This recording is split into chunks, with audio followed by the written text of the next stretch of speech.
Okay.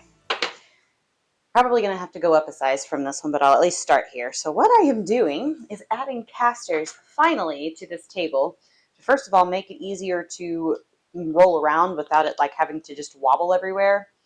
But more importantly, to lift it up because it's just a little bit too short, even for me at only 5'3". Like I want it to be counter height, and this should accomplish that. But rather than, doing this right and getting the other part of this that would need to actually be sunk into here so that this can screw into it, I'm just drilling a hole that this will fit in, coating it in wood glue and sticking it in there and then flipping it back on its feet, because once I have these in and have it flipped over, I will never need it to be off of its feet again.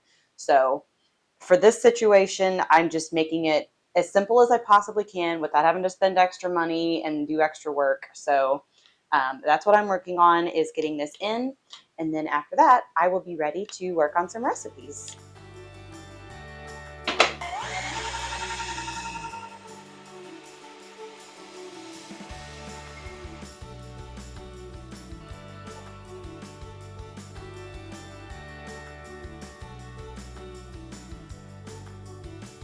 See how long I can do this before I get dizzy.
Look at this. We have counter height. It is actually just slightly higher. And the main reason is because one of the holes, I didn't drill it quite deep enough, and it went in just about that much left sticking out that would not twist in. And I really didn't want to back the whole thing all the way back out and drill the hole deeper. And then the threads probably would not have fit the same and it would have been loose.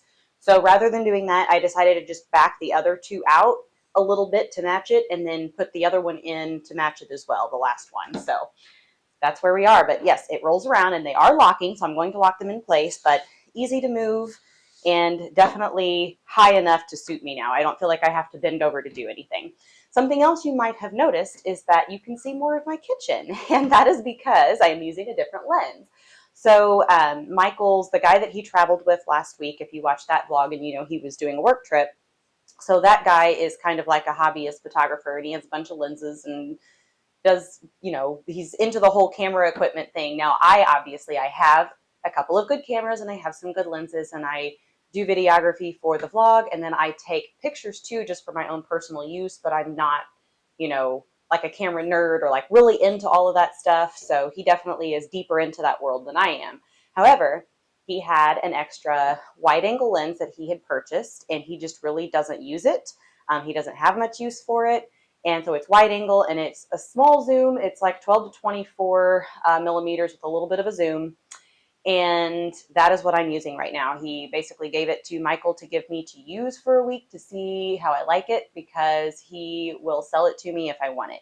And so I thought that honestly might be perfect, because when I do all of my cooking portions of the vlog, I feel like, so my camera is like in the far back corner, as far away from me as I can get it, in order to use my 18 to 300 lens. And so I really have been needing a wide angle so that I am not as far away from the camera. I can get in closer. It's not as difficult to find placement for the camera to get shots. So I may end up buying this lens from him if I like it. We will see. I still need to get to the cooking part and see what I think of it then, because the only kind of negative that I can think of is that I do like to zoom in on what I'm doing as well. And this lens is not going to zoom like my 18 to 300 does. So I won't be able to like just take it and zoom in close to something. If I want to do that, I will have to switch lenses. Or, and if this is simple enough, I will probably do this, I can actually move the camera forward to zoom in close as well, because with a wide angle, it's a lot easier to do that. So we will see how it works. I'm going to use this lens while I film the cooking segment, and we will go from there. But I need to, first of all, get these berries kind of sorted, because, let me pull them over. These, if you saw the end of my last vlog, I picked up from that same place I always get my berries over the weekend. So I've got them all washed and ready to, I've got to cut the strawberries, just hull them. And then I'm going to pop all of these into freezer bags and get them in the freezer. So I need to do that first, and then I'm going to get to making that cabbage and kale salad for this week. So that is the plan, so stay tuned.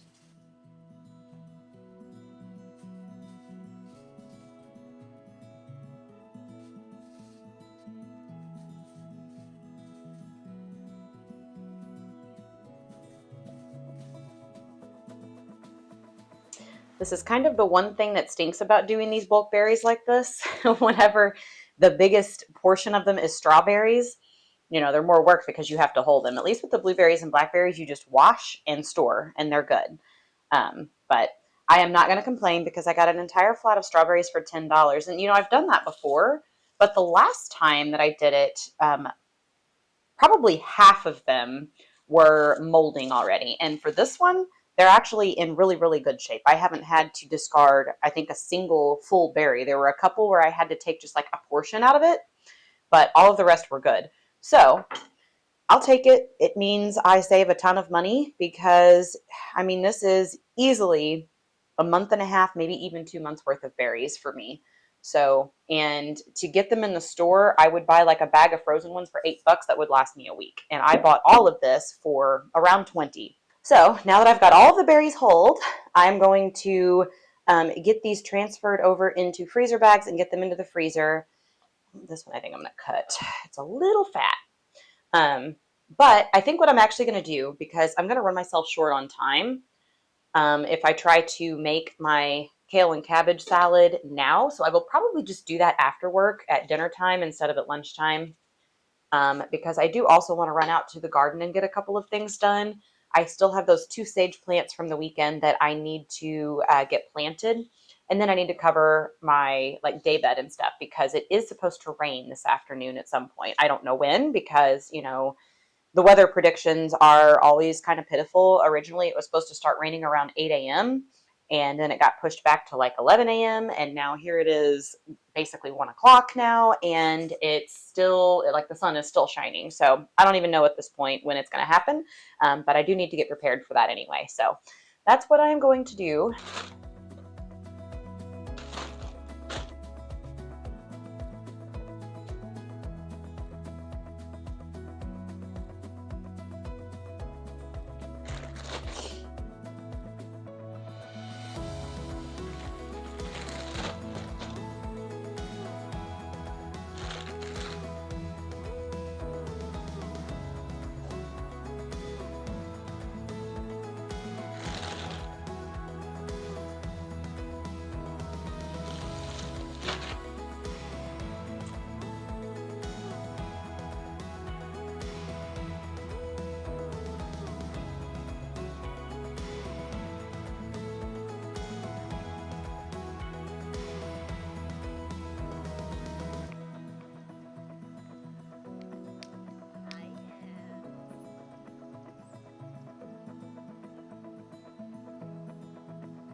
All right, so I'm going to carry this camera around and just do a quick little tour of what I've done here, and we will see what this footage looks like. But I planted the sage, and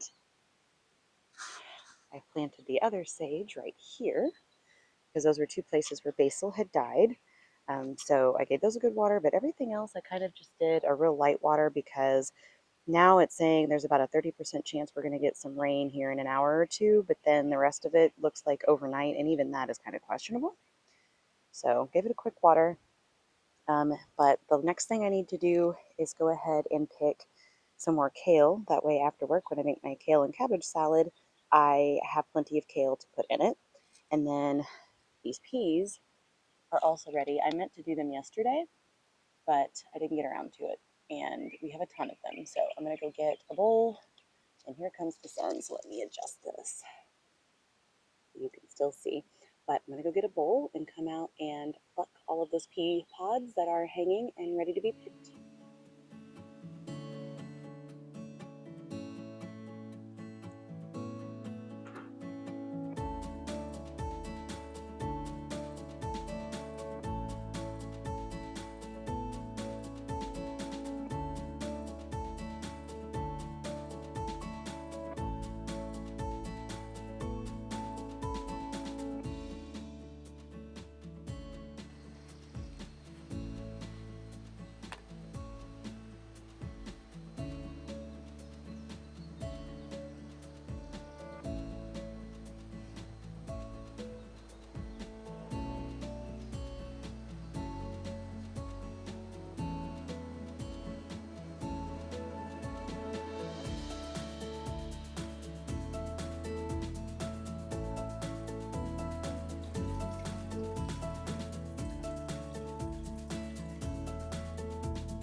All right, I have the salad together. I still need to mix up the dressing, but I put in red cabbage or purple cabbage, whichever you want to call it, because I still had about a half a head left that I needed to use. So I did that, and then kale from the garden. So I got in both a green leafy and a cruciferous, because the kale counts as a green leafy and also a cruciferous vegetable. And then, of course, the cabbage is a cruciferous vegetable as well. And then I have red onion and bell pepper, shredded carrot, and then I added on, for a serving of fruit, a little bit of apple. And then I topped it with walnuts and hemp seeds for the omega-3s. So now for the dressing, I'm going to combine some maple syrup and red wine vinegar, a little bit of salt and pepper, and that's probably going to do it. I might put, if it needs thinned a little bit, I might put like a splash of vegetable broth or something in it, but we will see. I think for now, I'm going to go ahead and throw a lid on this, get it popped in the fridge so it can stay good and chilled, and then I will get to mixing up that dressing.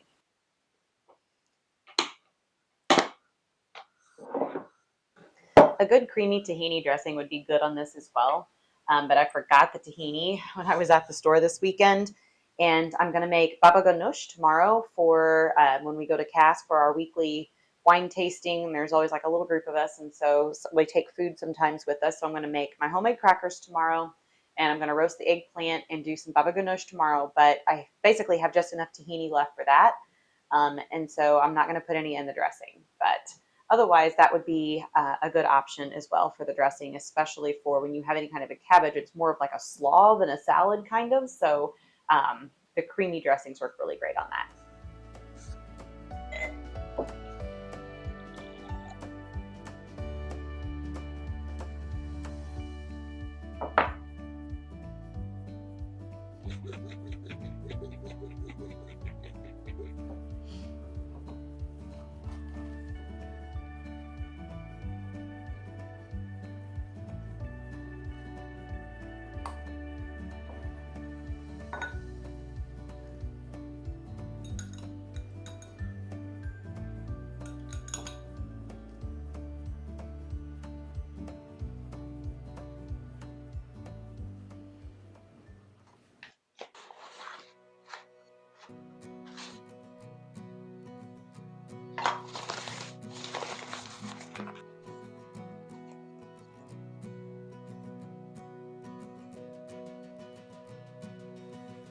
Good morning. I am working on making some crackers, and I'm going to do Baba Ganoush to go with it, so we can take it with us this evening for the little gathering at Cask. So the recipe that I did use for my crackers, the site is broken, so I can't get to it. So I found another one that I think is similar. The only difference is it does say to use oil and water both, and I am oil free, so I will not use the oil. So I'm going to just use water, and I don't know if I'll need to adjust the amounts or anything, so we'll see how this turns out.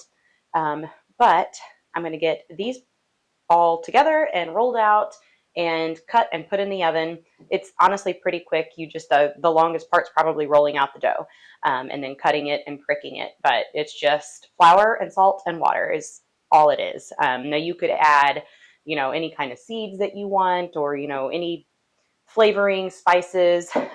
One thing that I like to do, which I probably will do before I finish this, now that I'm thinking about it, is I like to make a little bit of like a ranch mix type flavoring. So all that I do to get that is add onion powder, garlic powder, and dill. That's it. So I will probably grab that and throw in here as well. And then I'm going to get the water and throw in here. But I am cutting the recipe in half because it looked like the amounts, because it said 3 cups of flour, and the other recipe was also 3 cups of flour, if I remember correctly. And that really makes like 2 batches of crackers, and I don't need that many. So I cut it in half. And I will link this recipe down below as long as it turns out well. And then also the Baba Ganoush, I will link that below as well if it turns out the way I want it.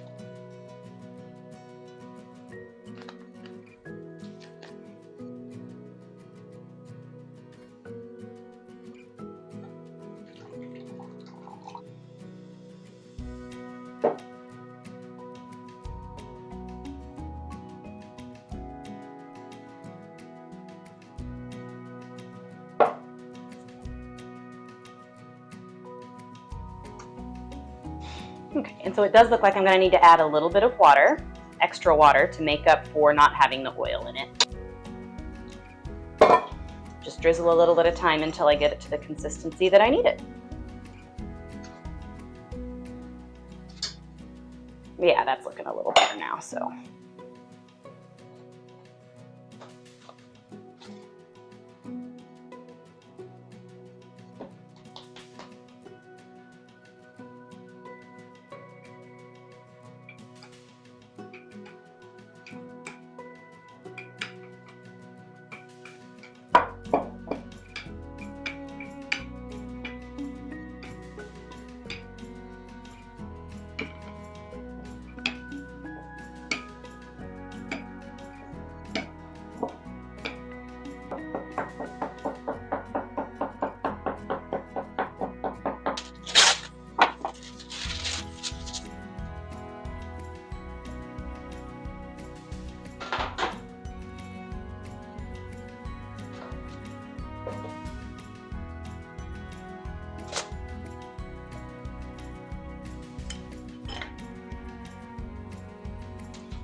So I do not need to cut the eggplant in half. I'm just going, it says to wrap it in foil, but I do not like to use foil.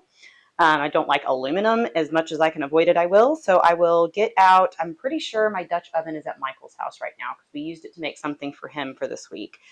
So I will find a different container with a lid and just pop it into there and roast it. It says for 45 to 60 minutes. So I'll get that going, and then I'll be back later on to actually make the Baba Ganoush because it has to cool anyway. And if it's going to take an hour to bake, I will be clocked into work by then. So probably on my lunch break, I will be back here to make the Baba Ganoush.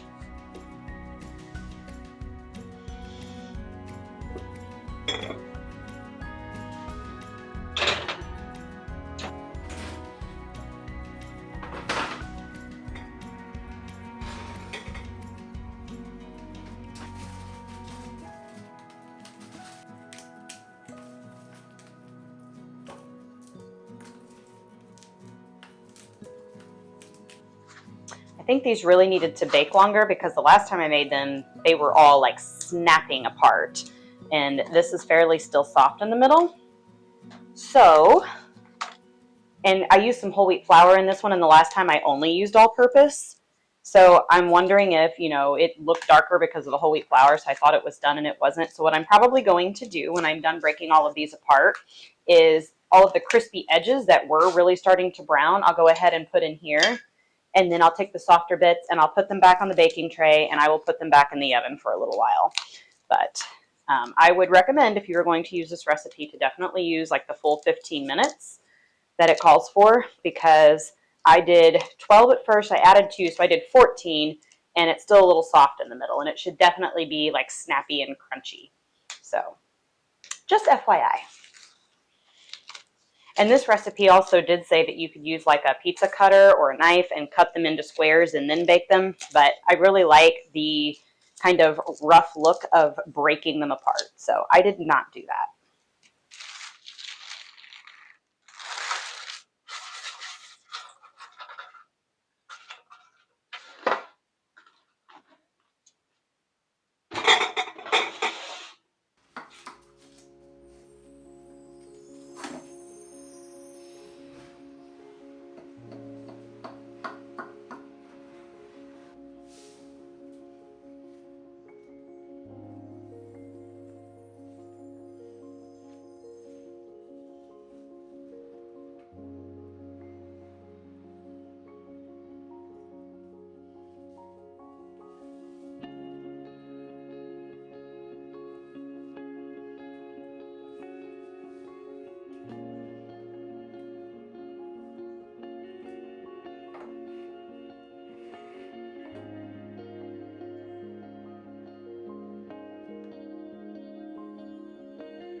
Emily.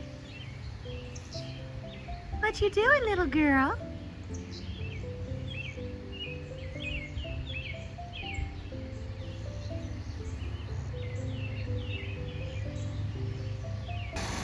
Looks like it's finally time to plant that milkweed today. The other one is still tiny, so I'm giving it time to shoot up before I stick it in the ground so nothing happens to it, but at least we have one.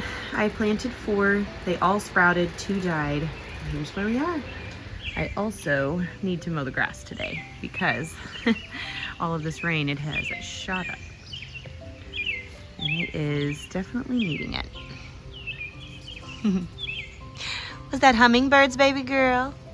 They keep taunting you, don't they? They keep hovering right over your little head.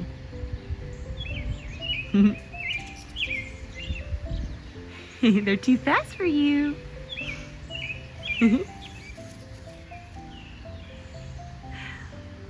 We have 2 hummingbirds in the yard, and I don't know where they're at now. They just buzzed by, but I call them Cleo and Gordy. And they've got a feeder right there, and then a feeder right there. I'm kind of far away, so I'm not sure how well you can see her, but there's a mockingbird. Oh, there she went. She's in my yard every day too. She likes my suet feeder. Good morning. I'm back in front of my front door again for this week's meal plan because it is a dark and gloomy day and there's not very much light. Again, seems to be a recurring trend here lately. But I'm going to wrap up today's vlog, or well, this week's vlog, with my weekly meal plan. And I will go ahead and share this on the screen here so you guys can follow along. And I'll go over what I'm going to do for next week. So I'm going to make falafel. This is something I actually had planned on making for Michael, and we ended up doing ratatouille instead because he just requested it. But I was like, that really sounds good. And it's pretty easy to just toss all the stuff in a, oh, my brain, not the air fryer, food processor, and blend it all together and just form balls and then stick it in the air fryer. So it'll be pretty quick and easy. So that is what I'm gonna do. And then I like to serve mine. You can definitely do the traditional thing with the pita pockets and do like a tzatziki sauce. You could do a tzatziki sauce if you wanted to, using like a vegan yogurt, but I don't like cucumbers. So I always make a tahini sauce for mine.